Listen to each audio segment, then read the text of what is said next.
Inheritance. Sunny came home. On the 3rd of December, 7:34 in the evening, Sunny Starscout, next of kin to Argyle Starshine, became a landowner at the young age of 19. Every princess needs a castle. This shall become yours. Those were the instructions Argyle Starshine gave his daughter from the deathbed. When the appropriate time for mourning passed, 2 months was written in the Earth Pony's etiquette book, and the rule that was followed to the hour, that was when Sunny got the calls. Calls after calls after calls. A full voicemail box that cramped Sunny's hoof as it repeated the 5 steps to delete one message. Are you sure you want to delete this? Yes. Are you sure you want to delete this? Yes. Are you sure you want to delete this? Then came the visits. Knocks on her door. It's a lovely stretch of beach frontage you got here, kid. Amazing ocean views, huh? You wake up to this view out your window every day? Your friends at school must get jealous. Sunny decided not to interject that Daddy homeschooled her all her life. I'll make you an offer. You ever hold 1.4 million in cash in your hoof, kid? Take it or leave it. Well, kid, what's your answer gonna be? Think of the 1.4 million. You like the beach frontage? Is all she could say. The agent chuckled. Well, what do you call the longest stretch of privately owned, undeveloped coastline within a mile of Maritime Bay? She wanted to say home, but the agent quickly followed by saying, The market's hot now, kid, and my client's in a great position. You aren't gonna get a better offer than this, trust me. And that was just one Tuesday morning at 10:30. 10 agents stopped by her door within a week, and not one of them complimented her spring cleaning after Dad died.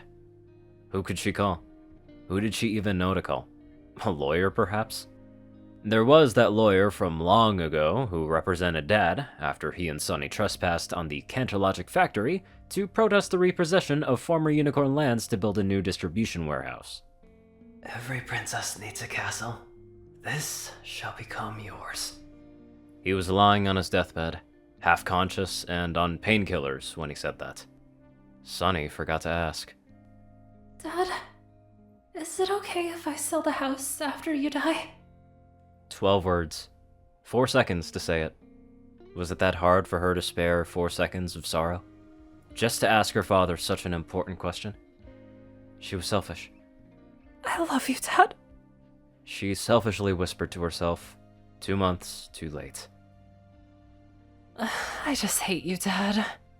Sunny cursed under her breath. 2 weeks, and the grass was already overgrown.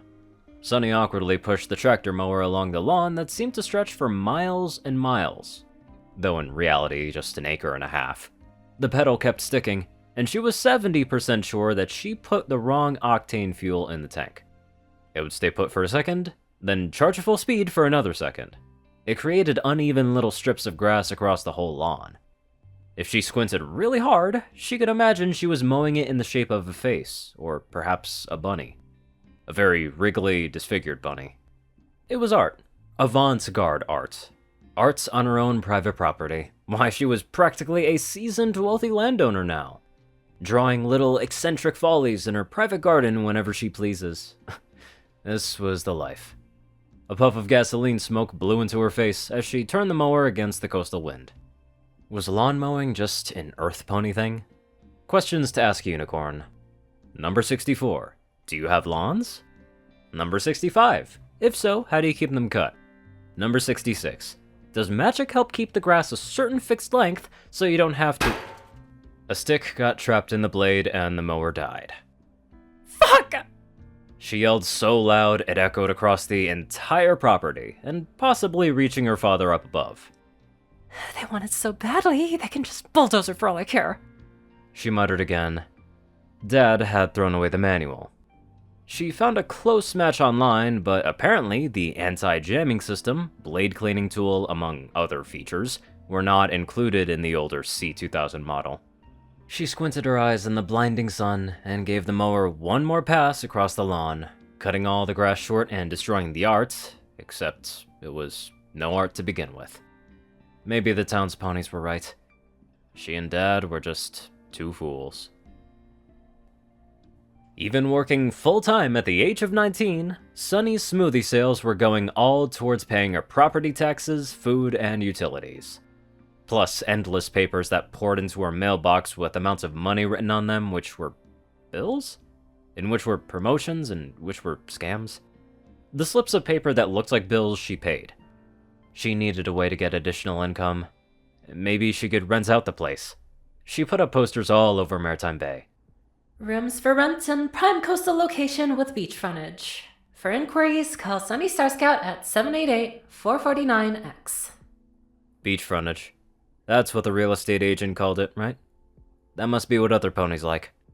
No pony responded to the advert for weeks, despite her slashing the rent twice. Sunny Star Scout, great roller skater, makes the best raspberry peach smoothie, and that's all the good the town had to say about her. Every pony knew her by name. That's precisely why they didn't want to live with her. Sunny had one rental applicant, or so-called rental applicant. She should have realized something was up when they arrived, and didn't even want to step through the front door. And Sunny had even spring-cleaned and staged the best room in the lighthouse for the first applicant.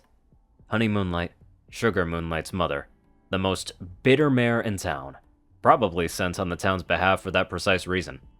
Sunny, I'll save the pleasantries. I think I speak for all the town's ponies when I say you realize how stubborn you are, selfishly clinging onto this landed property like a greedy child. But I'm not. I'm offering you and every pony to come stay with me at the lighthouse. Oh, we don't want the lighthouse, we want the land. Who cares about this crummy tower that's falling apart?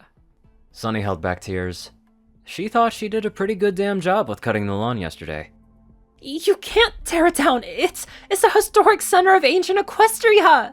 My dad's research says that— Oh, grow up. It's a disused lighthouse that's taking up valuable real estate. It's going to be renewed one day. When we start making friends with all pony kind, magic will return, and Equestria will be the great nation it used to be. When? Tomorrow? As she tapped the wall of the lighthouse, another piece of paint chipped off. No, you're just making excuses. You know what we call ponies like you? Not in my backyard. NIMBY. And an impertinent one at that. Foolishly preserving for the sake of preservation. You have all this land, while the rest of us common towns ponies are cramped in little towns homes and apartments in the city center. I didn't even have my own bedroom when I was 19. Sunny swallowed a lump. It wasn't easy arguing with a pony 20 years older than her. Did Dad have to deal with these angry ponies at the door? She never knew. Or rather, she, the selfish, spoiled, greedy little girl that she probably was, took her dad so much for granted that she could live blissfully ignorant of any of the evil that ever existed. But I already said— Sunny sighed. I said you can come live with me. I have space for up to 4 other ponies, and I'm not even charging as much rent as the other room postings in the town square. We can all share this place and become friends. Wipe your hooves. She loudly declined Sunny's offer of friendship. I bet it's covered in Pegasus bird flu. Those nasty, cheating, feather-brained ponies have no sense of hygiene. Talking about cheats, Canterlogic's latest abomination was avian-proof hoof sanitizer. Guaranteed to work against Pegasus novel dinosaur bird flu strain. 20 bits plus tax. Dad was lucky not to be alive to see it. Pegasi don't carry bird flu. Who told you that? Ocean skipper? Quite a promising and bright young lad. Sunny's face sunk. You seriously trust a 3rd grader who's failing in every subject except PE over me? Face it, Sunny, you're crazy. And now you're alone in your little fantasy world. And always will be until you wake up to reality. As the door shut and the last echoes of the scolding faded, Sunny wanted to feel relieved. Sunny was proud to be a landowner, absolutely. And being a landowner didn't isolate her. It didn't make her this lord high above the rest of the town. On the contrary, why, she was just like any other regular pony. She wasn't alone. Not at all, not even now. Not even in the silence of the empty lighthouse. Not even in the dead, stagnant, still silence. An ocean gust rattled the old windows. Sunny wasn't alone. She had her father with her, okay? And the lonely landowner kept the picture frame upright, and polished the glass and cleared it of dust every day. Maybe she could at least sell the clutter. Sunny resolved to do that one weekend, buying some cardboard boxes from the post office. She would load the full boxes in her smoothie cart and take them to the consignment store in town. She started with the stuff stored in the cellar.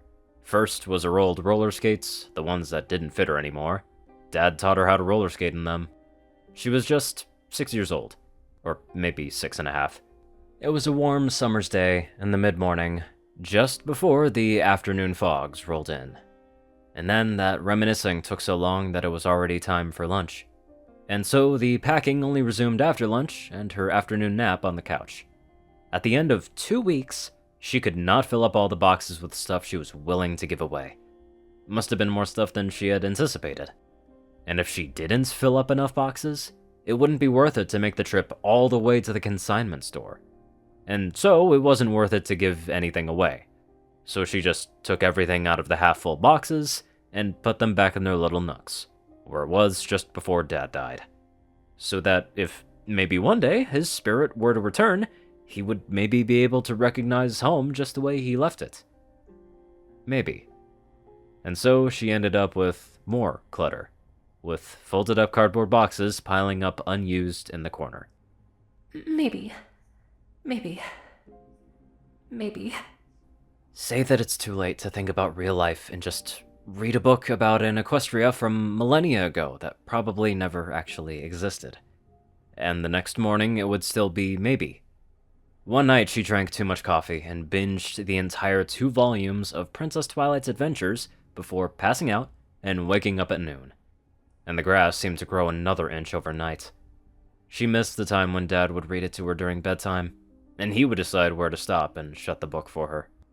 Maybe. There were so many decisions. Too many decisions. Especially about time, and money, big numbers, 20,000, 200,000, 2 million, 20 million. She was 19 years old. That was the one number she knew. You know, holy shit, this story really hit home. There are so many things to worry about when you're an adult, but it still can be fun. Just very tedious. I just can't wait what the next part's gonna be like. Anywho, let's get on to our caring donators. Top donators: Jessie Smith, Star 630, BadassWaffle, Only One Thing, Ceru, Orion, and IronSky. Matchbook 109, JockeTF, Darkside, Rayden, Narwhals, Blackmoonheart, Pastel, Sky, Sauce, and Rolan, Stu, Hexor, Brother, Mordred, Omicron, Lyrae, Rinside, 9852, Wilkers, Twinkie, Rice, Shadow, Luigi, 88, Chance, Across the Big Smoke, 69, Bakfish, Sheriff, Murder Princess, J1101, Calidus, and many more awesome people. Thank you all so much for watching this video and live life to the fullest.